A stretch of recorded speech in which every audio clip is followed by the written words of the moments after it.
Do you want shots like this?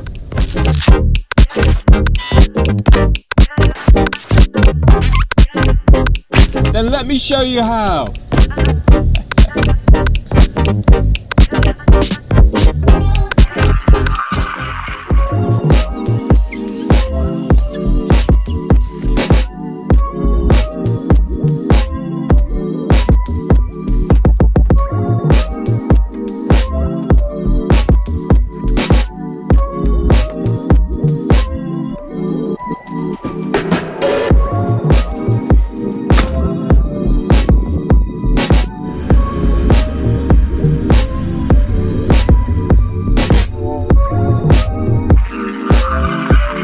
So as you can see, I've been getting to grips with the 3 different versions of the GoPro boom arm. So we've got the one with the buckle clip mount at the bottom, the one with the suction cup mount, and then also the one with the bar mount. So with all versions, you get 3 different options for the top mounting system. You can use the ball and socket joint there. You can use an adapter to reinforce another boom arm, or you can remove it and just have a standard 3-fingered attachment for all of your other GoPro accessories. So basically it's a repeating sections which you can interconnect, adding more and more for a longer and longer pole. And when you loosen this one here, that allows you to rotate the bar. So there are markings around every 90 degrees around the bar, and that just helps you get a very straight, level orientation.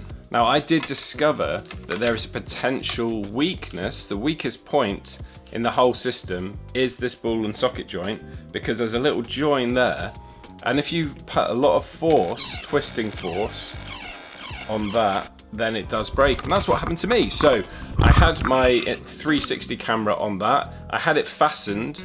Now sometimes with GoPro accessories, even when you've done it up, you can still move it about with enough force, but it's testament to how strong this ball and socket joint is that I was able to break it and still not move the ball and socket joint.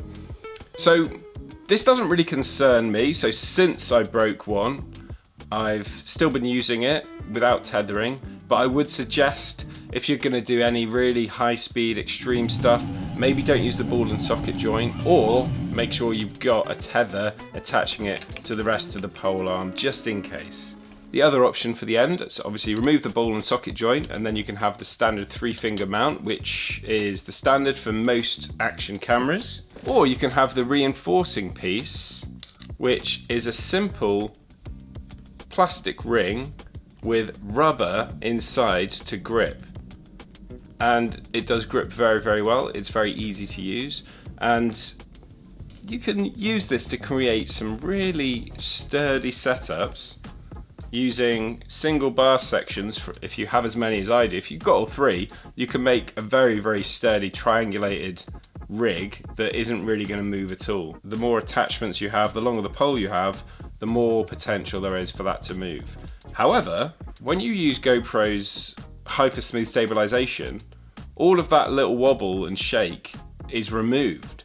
So I would say as long as you have a GoPro 7 or newer, the little bit of wiggle is not going to bother you at all. So the arms are fully carbon fiber, and they're very, very tough, robust and light.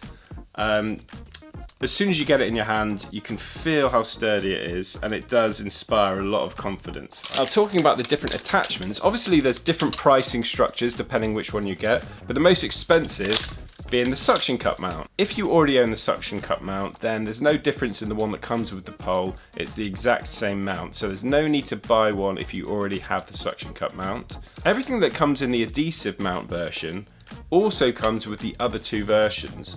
The only real different one to any other GoPro accessories is the bar mount.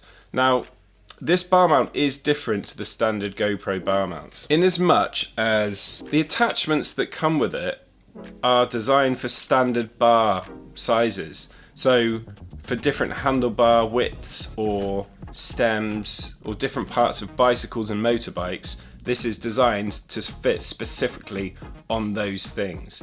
And as such, it's perfectly round and has an even amount of grip the whole way round the entire mount, and that's why it's designed like that. if you already have some of GoPro's bar mounts, then you'll have more flexibility with these. This is the biggest size you can get with a bigger one. This is as wide as it goes, which can go around basically like a drain pipe, and then it goes smaller and smaller.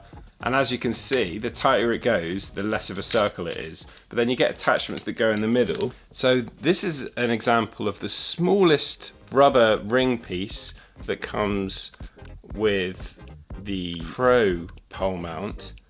And that's as tight as and small as it can go. Whereas the small bar mount from GoPro that you can just buy separately goes much, much tighter. And so I actually had to use this one on my headrest because of the pole was very, very thin on the headrest, and this one just wouldn't work. So obviously this is the biggest the small amount will go. And another difference, this version also has a thin layer of rubber along the inside of the mount here, even when you take the adapters out. So you can use this without an adapter. Whereas this one, once you remove the rubber pieces, it's just hard metal, so you wouldn't really want to use that on anything without one of these adapters inside. What I really liked about this system was just the versatility. So you're getting shots that you just can't get with other accessories. And it's so versatile, and it is relatively quick to reorientate it to get a totally different, unique angle. So, all in all, a fantastic addition to the GoPro mounting system, and I would highly recommend it because I think this is going to be the mounting option that I use most of all from now on because of the versatility of angles. Well, if you think this system is right for you, I'd love to hear your thoughts below in the comments if you've got anything to say about this GoPro Boom Pole system. And as ever, I'll see you on the next one.